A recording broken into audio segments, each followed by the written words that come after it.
After more than a month, a jury has finally been seated in the Marathon bombings trial. So that means we're just hours away now from opening statements in the trial of Dzhokhar Tsarnaev. He is the surviving suspect from the 2013 attack in downtown Boston that left 3 dead and more than 200 others injured. Tsarnaev accused of planning the attack with his brother Tamerlan, who was killed in a shootout with police days after the bombings. Eyewitness News reporter Brian Yacono joining us live in studio this morning with more.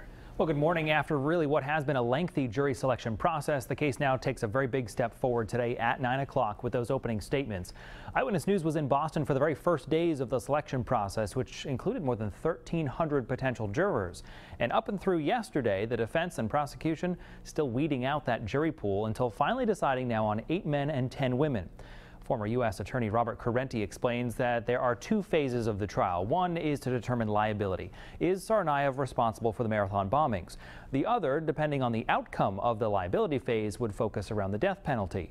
Now, the defense has now made 4 attempts to have the trial moved out of Boston. We asked Correnti how the defense is likely approaching today's opening statements.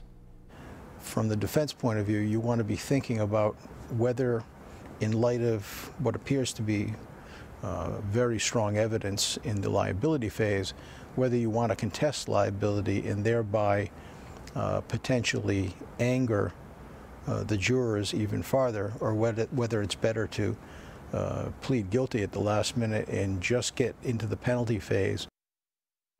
Now, Tsarnaev does face 30 charges for the bombing itself and the violence in the days between the bombing and his capture. Coming up new at 6:30 this morning, what we know about the viewpoints of some of these final 18 jurors. In the studio, Brian Yacono, Eyewitness News. And stay with Eyewitness News for continuing coverage of the Marathon bombings trial. Eyewitness News reporter Jared Pliner will have live reports from Boston later today. You can also get updates anytime at WPRI.com.